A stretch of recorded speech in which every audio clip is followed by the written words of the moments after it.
In this episode, you'll learn how to move through the in-between phase of career and life transitions by reconnecting with your reason for being and why meaning and energy, not force, are what create real and sustainable momentum.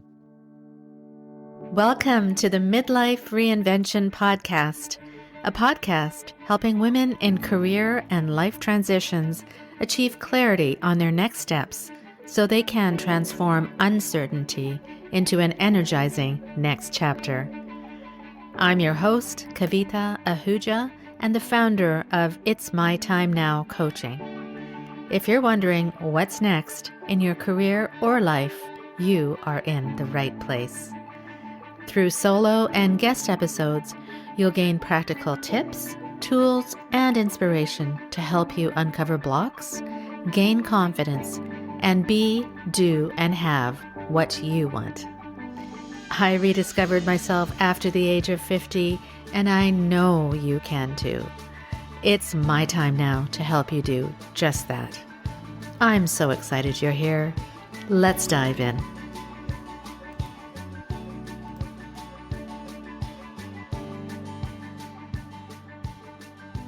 Hello and welcome back to another episode of the Midlife Reinvention Podcast. And welcome to 2026 and a whole new year of possibilities. I'm so excited to launch a new year of this podcast, and I'm so grateful that you're here on this journey of reconnecting with yourself, with me. Today, I'd like to talk about that in-between phase that we often find ourselves in. These are moments in life when everything feels full of people, of sound, of connection, and of shared experience. And then there are moments when all that quiets down and we're left alone with ourselves. Today's episode is about that space, the space after celebration, the space between what was and what's next, and why this space, as uncomfortable as it can feel, might be inviting us to reconnect with something essential, our reason for being.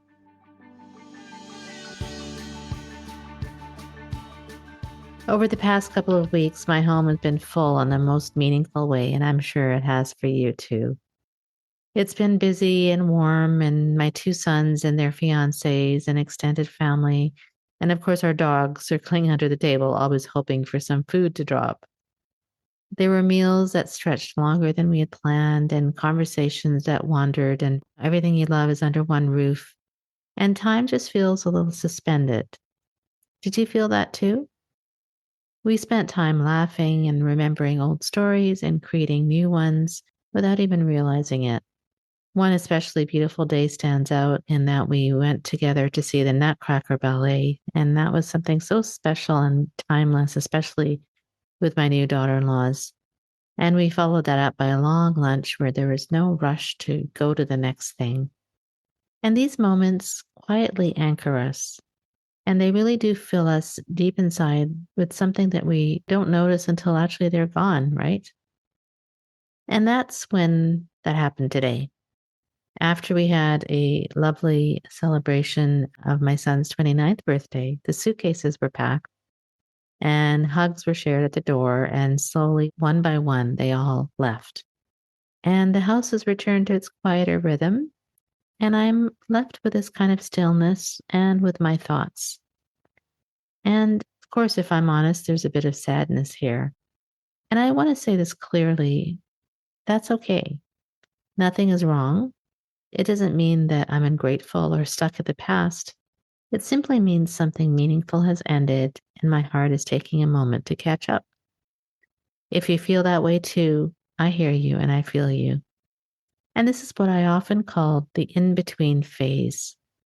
The celebrations may have ended, but the next chapter hasn't fully begun. And it's tender, and it's a place many of us find ourselves in right now.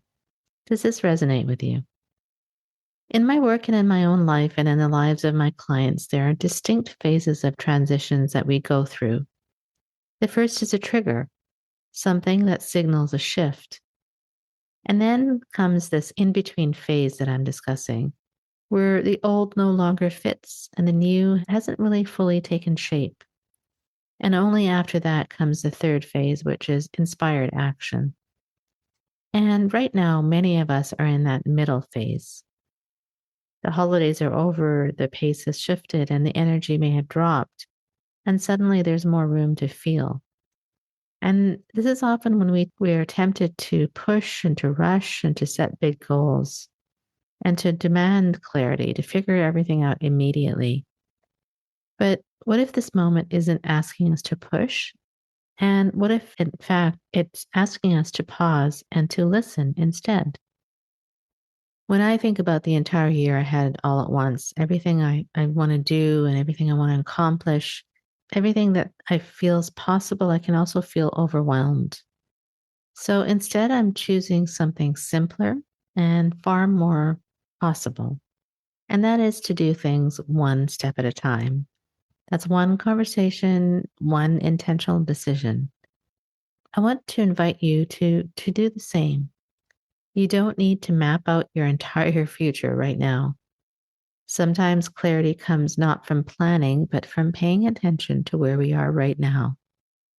And this really brings me to something I feel deeply passionate about. And if you've heard this podcast, you know that that's the case. And I think it's probably more important than ever is that why is it so important to connect or reconnect with your reason for being? And this is where Ikigai comes in. At its core, Ikigai isn't about finding the perfect career or aligning every part of your life all at once. In research, it's often described in a much simpler way and more human way, and that is a sense that life feels worth living. And isn't that what we all want anyway? A life that feels worth living? And over the last many years, working with clients who are navigating transitions or career dissatisfaction or burnout or misalignment in their lives and careers, I've seen firsthand how powerful this can be. So many people come to me initially saying, nothing is technically wrong, but something feels off. And when we slow things down enough to really listen, something meaningful begins to surface. I've been thinking about one client in particular as I say this, and when she came to me, she felt completely drained. On paper, her life looked stable and fine. It was a stable job, years of experience in a senior role in her company, a sense of responsibility. But inside, she felt very heavy and stuck. And as we worked together, something very clear emerged. She had always loved art and music, not as something she occasionally dabbed in, but as something that made her feel alive. And yet it was a part of herself that she had pushed aside the longest. When this was revealed through our work together, she decided to delve into this more. She began taking courses, immersing herself deeply, and eventually making the very brave decision to leave her job that was quietly draining her. And recently she shared something that stayed with me. She said, Kavita, I feel lighter. And for the first time in my life, I feel hopeful. And that's what reconnecting with your reason for being can do. It just doesn't change what you do, it changes how you move through your life. So, what was really happening for her, and what I see again and again in my work, was an energy shift. In my coaching work, we look closely at what drains our energy, what we call catabolic energy, and what increases our energy, our creativity and sense of possibility, or anabolic energy. Her job wasn't obviously toxic, but it was misaligned. And that misalignment was costing her energy every single day. When she began honoring what genuinely mattered to her art, her music, creative expression, it released a tremendous amount of anabolic energy. And that energy is what's now carrying her forward with positive momentum and excitement for what lies ahead. And one of the reasons I'm so passionate about this work is that energy isn't something we talk about, it's something we can actually measure. I often begin my work with clients using the Energy Leadership Index assessment, which really helps quantify exactly how someone is showing up energetically in their life and work, especially under stress. It really gives us a clear picture of where energy is being depleted and where there's potential for growth. And once you see this, the conversation changes. Instead of asking, what should I do next? We begin with, what's draining me and what gives me life? And that's where sustainable change begins. And it's a really good way to start to navigate this in between phase you may be in. So, how do we practically explore our reason for being, or Ikigai?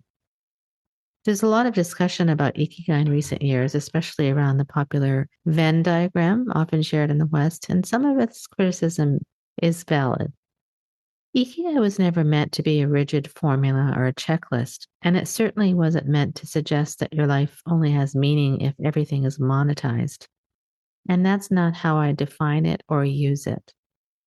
Instead, for me and my clients, Ikigai is a guideline for reflection and a way to explore what brings meaning, where your strengths live, how you contribute, and what energizes you.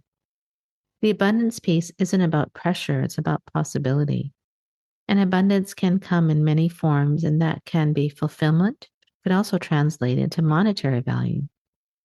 When we are doing the things that align with who we are and our reason for being, things and circumstances come into our life that will naturally bring abundance in all its forms into it. I've seen this time and time again. In fact, what's really encouraging is research that shows that it continues to show that having a sense of Ikigai, or reason for being, is associated with better mental and emotional well being, greater resilience, and even protective health benefits over time. It's not because life becomes easier, it's because meaning gives us something steady to hold on to when life feels uncertain. So, if you're feeling a bit low right now, I want you to hear this. That feeling isn't a failure, it's information and it's natural. It often points to what matters most, which is connection, belonging, and being seen. And maybe that's what you need more of in your life right now. So here's something practical you might try this week. Pay attention to your energy, not your productivity. Notice what feels draining, and even if it looks fine on the outside. And notice what feels energizing, even if it doesn't yet make sense on paper. When we notice and reflect on what gives us positive or anabolic energy versus what drains us or catabolic energy, we can make positive changes in our lives to increase that anabolic energy so that we are more motivated and excited about life. What brings you positive energy? Is it writing or art? Maybe exercising, being with loved ones, creating something, helping people? And if so, who in particular and why? These are questions you really need to ask yourself in order to understand what makes you tick or what is your true reason for being. So, I'd like you to do one exercise this week, which will really help you identify your passions or what brings anabolic energy into your life. In fact, according to positive psychology, they say that activities that rely on our passions are enjoyable and feel as if our energy levels are being raised. Conversely, activities that we are not passionate about can drain our energy levels and can lead to feelings of negativity, disengagement, and lack of motivation. So here's what I'd like you to do.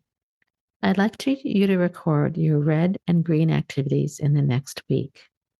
Green activities in this exercise are what are we called activities that rely on your passions and make you feel energized. They make you forget time. You look forward to them and you can do well even under stress or fatigue. So I want you to make note of those green activities in the next week.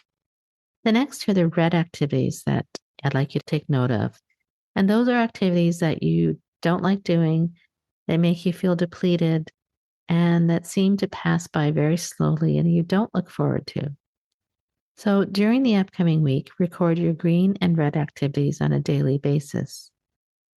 Once you do this, simply look at those green activities and ask yourself, can I increase these in my life somehow? And how can I decrease the amount of red activities in my life? And that is how we slowly begin to increase the anabolic energy in our lives. I'd really love to hear from you. Did this exercise help you when you did it? And what did you discover? Simply email me at kavita@itsmytimenowcoaching.com. and I'll share your results in the next episode. So, my friend, as you're navigating this in between phase, I want you to look at it as a huge opportunity to design this next year with clarity and purpose.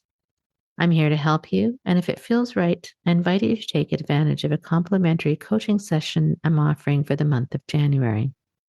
Because how we start the year determines the course of things to come.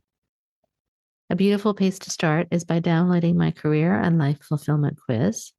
It really offers a snapshot of where you are right now in terms of alignment and fulfillment, and we can use it as a foundation for a conversation together. There's no pressure, just curiosity, clarity, and space. The link to the quiz and to book a session with me are in the show notes. As this new year begins, I'm not asking you to force clarity. I'm inviting you to listen to what feels right and what makes life feel worth living right now. Because that's where your direction begins. Ikigai doesn't demand certainty, it simply invites attention. And sometimes that's more than enough. Take care, and I'll see you in the next episode.